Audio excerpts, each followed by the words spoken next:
Costello, come here. You're all excited. I like me. You're all excited. What's the thing you've got there? Huh? It looks like a telegram. Where did you get it? Oh, a fella in a long green underwear gave it to me. A fellow in a long green underwear? Yeah, he was wearing a Western Union suit. Yes, dummy. That was a messenger boy. And that's a telegram. What does it say? It don't say nothing, Abbott. I can't see a thing. Well, you dope. You haven't even opened the envelope. Oh, do you have to open it? I thought you were supposed to peek through this little window in the front. Give me that telegram. I'll read it. Hey, look, Costello. What? It's from your hometown. Patterson, New Jersey? Patterson, New Jersey. Oh, boy! Can you imagine? Look, it says, Dear Louis Costello. Oh, yeah, Abbott. Look Yeah. at the way they spell Louis. What do you mean? L-O-U-S-C. Quiet. That's my hometown. Quiet, Costello. This telegram is from your old grade school in Patterson, Public School 15. Oh, boy. Good old P.S.15. My old alma mattress. No. No, you mean alma mater. A mattress is something you lie on. I know. I laid around that school for 10 years. Well, what do they want with me, Abbott? Well, the telegram goes on to say, let's see now. We are proud of you, Mr. Costello, and the whole school will greatly be honored if you would come to Patterson this Saturday night and appear in our annual school play, signed by the principal, J. Soil-Off Wallpaper. How do you like that, Abbott? Boy, oh, boy. I knew my old school would send for me someday. Sure they would. I was always the hero of my school. I'll never forget Coach Abel Green. What do you mean? And those kids I played with, Michael Varello. What did they do? Those were the kids. We had a real team, and I was even the captain of the tug-of-war team. Wait a minute. What did you do on the tug-of-war team? I was the second jerk from the end. Yes, but I can't... don't get that. I don't either. Look, I can't understand why that school would send for you to appear in a play. What do you know about grammar? About what? Do you understand grammar? No, not since she got a new false teeth. No. Even Grandpa can't understand her. Now, Costello, I'm talking about dramatic acting. Did you ever do anything dramatic in school? Oh, did I? I used to get up and I used to excite poetry. You did? Get a load of this little gem which I wrote myself. Let's hear it. And roses are red and violets are purple. Sugar is sweet and so is maple syrup. Come on. Maple syrup, it rhymes, don't it? Well, what about it? But maple syrup, what is that? What is maple syrup? What is maple syrup? Maple syrup is the stuff you put on flannel cakes. Okay, look. No, talk sense now. If you're going to Patterson, New Jersey, we've got to get down to the railroad station right away. Come on. Okay, come on.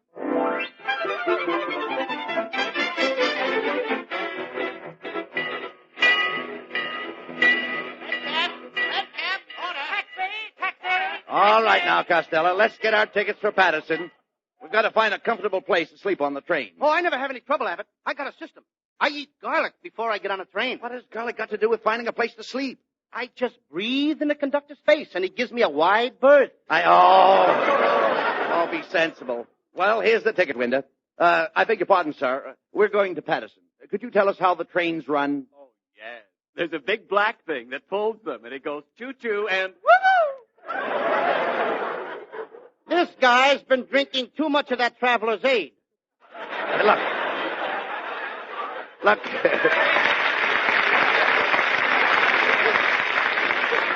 You better let me handle this, Costello. I think I better because All right. I lost my place. All right, never mind that. Now, look, in order to say, Lou, come here. Go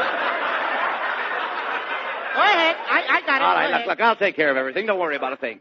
In order to save money, I think we'd better get a couple of upper berths.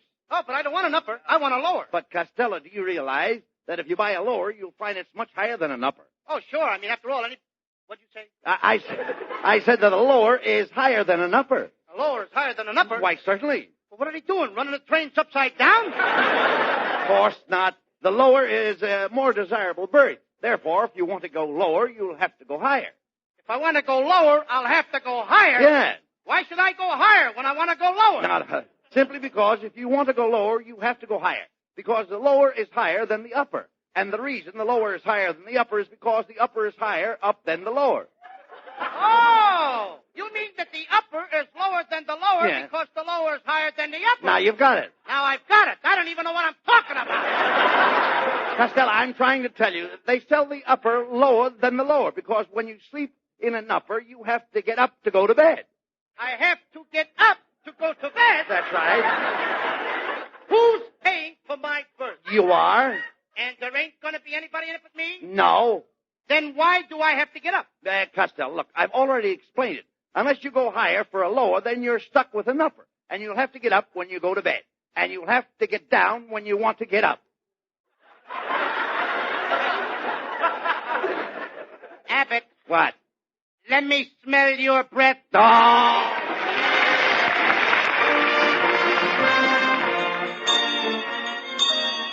Well, here you are, Costello, in good old Patterson, New Jersey. Yeah, Abbott. And here's my old school. P.S.15. As I stand here looking at this old building, I think of the happy days I spent here as a boy. How long did you go to school, Costello? You mean counting kindergarten? Yes. 1 year. Come on, let's find the principal's office and see what time we start rehearsing for the school play tonight. Hey, what do you mean? What time we start rehearsing? Not we. Me. This is my old school, not yours, Abbott. What do you mean? I'm going to do this play all by myself. I don't need your help. Oh, how can you say that, Costello? Haven't I always given you the best of everything? Why, last Sunday when we had a double date, I gave you the best girl. What a slick number you had. Slick number is right. I bent her back in my arms and her hair slid off. All right, look.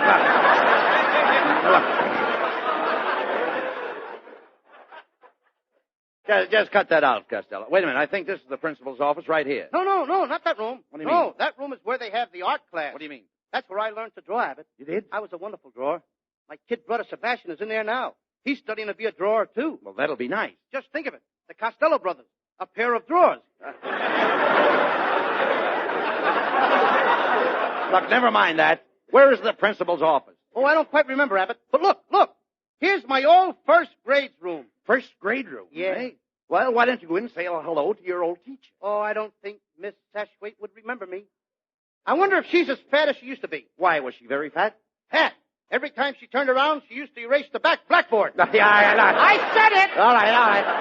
Well, go ahead. Open the door and see if she remembers you after all these years. Okay. Boy, will she be surprised to see me. Miss Sashwaite! Miss Sashwaite! Yes? For me, I'm Lou Costello. Oh, where were you all day yesterday? Yesterday? I haven't been here for 15 years. If you're absent one more day, you'll have to bring a note from your mother. Just a minute, Miss Sashwaite. I'm Lou Costello. Don't you remember how 15 years ago I always used to pester you by raising my hand? Well? You can go now.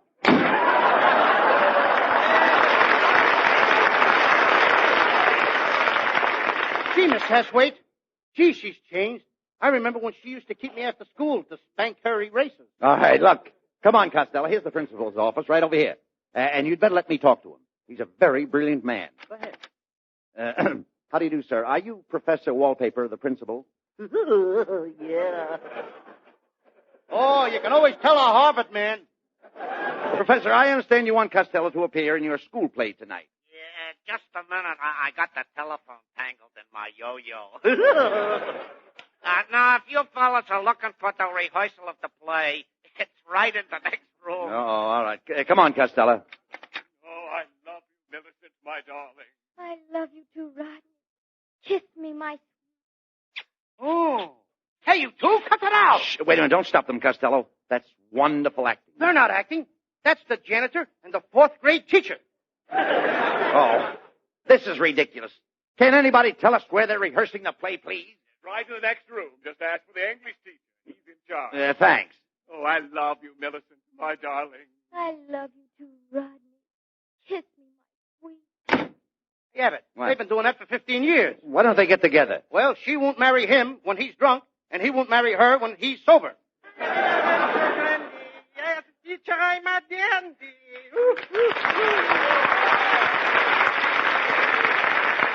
Tetzel, don't tell me that you're teaching in this school, too. Yeah, could be, yeah. You know, I'm devoting my whole life to teaching the little kiddies how to speak perfectly the King's English. Yes, I went to one of the most famous colleges in England. Eton? Yeah, Eton and Brigham. I had a wonderful time. I was in London once. Yeah. I met a beautiful girl on the street one day. Piccadilly? I certainly did. He's so don't get it. Look, Kitzel, I understand you're directing the school play tonight. Yes, sir, yeah, my friend. You know my whole family was dramatic coaches. My grandfather was a coach. My father was a coach. My uncle was a coach. Oh, I come from a long line of coaches. Now, what are you, the caboose? Well, gentlemen, I'll see you tonight at the play. Now I must get back to my pupil. Just a minute, Kitzel. Just a minute. Is my kid brother Sebastian in your English class? Is that little Sebastian your brother?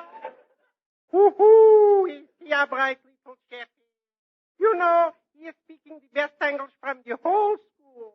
Just a second, I'll call him. Sebastian! Hello, Sebastian. Hello. I just wanted to tell you how proud I am of you. Professor Kitzel just told me that you're the best English pupil in his whole class. Is that true?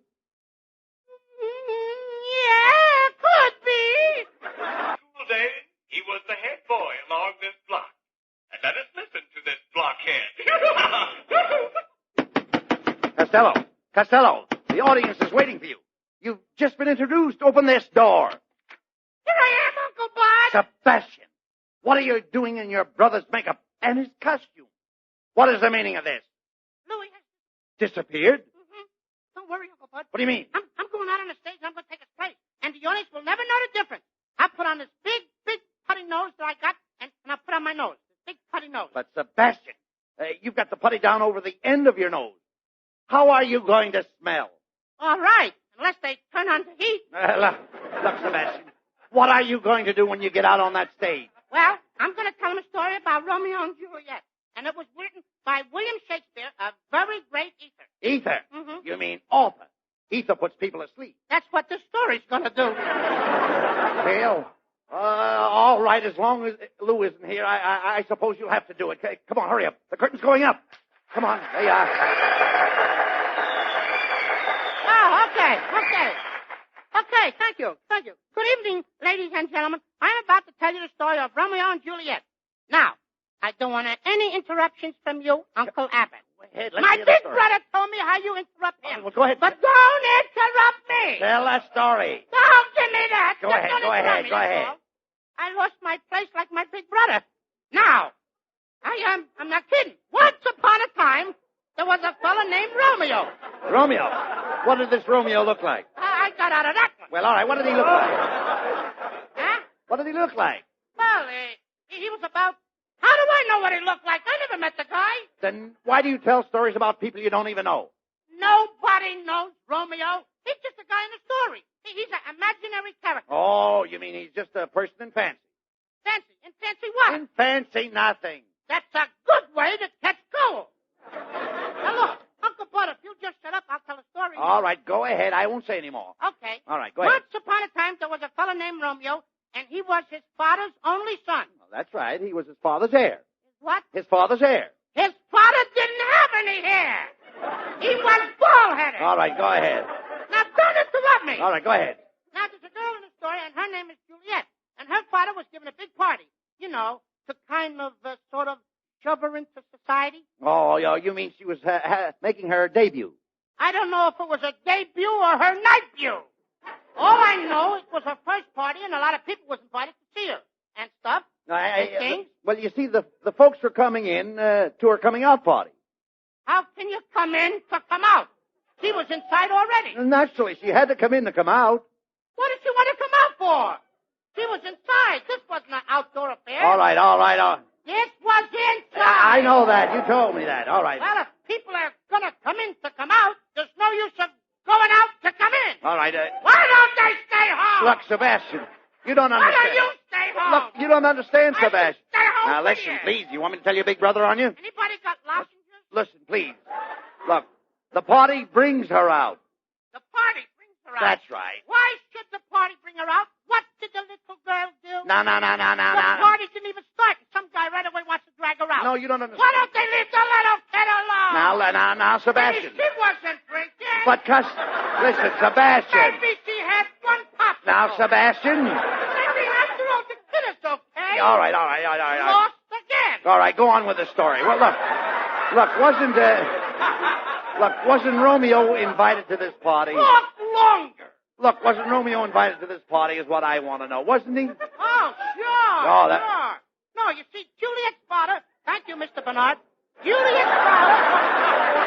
I need him. Now, come on, Sebastian. Juliet's father didn't like Romeo, Yeah. so he had to put on a mask, and he borrowed another guy's clothes, and he went away. Oh, Romeo went in disguise. Yeah, in this guy's clothes. I see. All right, I You see, Uncle Bud, Romeo and Juliet's fathers was enemies, and they was fighting for 15 years. see. They didn't like each other. Yeah. Which family brought on the feud?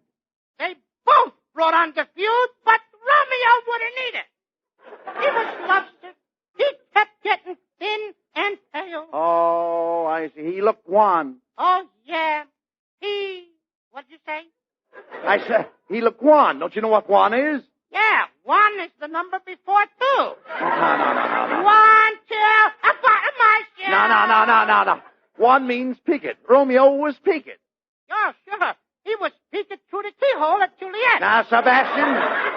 Well, if I was there, I'd have peeked at her myself. Sebastian, will you please go on with the play? Well, anyway, every night Juliet used to sit on the balcony. Why did she sit in the balcony? Because she couldn't afford a seat in the orchestra. Sure. All right. And she liked to sit in the balcony. All right, now, don't Up argue. there she could smoke. Oh, yeah, I understand. Put her feet on the rail. Yes, go on, go ahead. So far, so good. Go ahead. One night, I hope I can hold out. All One right. night, Juliet dropped her handkerchief, and Romeo picked it up and handed it to her. And what did Juliet do when Romeo handed her the handkerchief? As she'd done like anybody else. What? Just what? Well, you know what I Wait, mean. do you know the story, don't you? Oh, yes, Well, what did Juliet do when Romeo handed her the handkerchief? You know, like they always... What did she do? She wiped her nose! All right, now. Gee, did you have to make me say that? Well, all right, never mind. I mean, it's your line. All right, Go ahead. look, Sebastian, as I remember the story, Romeo had a rival, and they fought a duel with lances. Now, what I can't understand is why did the other fella kick Romeo when Romeo dropped his lance? Because he caught Romeo with his lance down. Look, that's enough, Sebastian. Stop the play. Stop it. I say, ladies and gentlemen, the play is over. Bring down the curtain. Hey, what's the idea of stopping the play, Uncle Bud? Sebastian, you ought to be ashamed of yourself.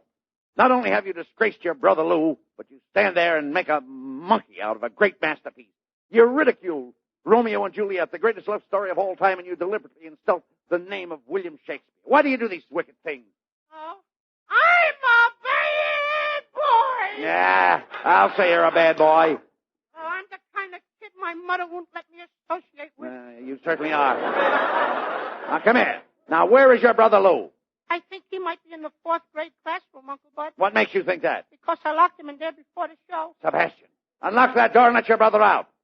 Probably in there crying his eyes out because he missed the play. Go on, open that door. Okay, Uncle Bud. Go ahead. I love you, Millicent, my darling. I love you too, Costello. Kiss me. Costello, what are you doing making love with a 4th grade teacher? You know she's the janitor's girl. You're telling me, Abbott, and I'm the new janitor. But you missed the whole play. Oh, don't worry, Abbott. Millicent and I are going to put on another play tomorrow night. Another play? Yeah, and I'm calling it The Girl Who Eloped with the New Janitor or Gone with the Window Cleaner. I love you, Costello. I love you too, Millicent, my sweet. Oh, he's a bad boy!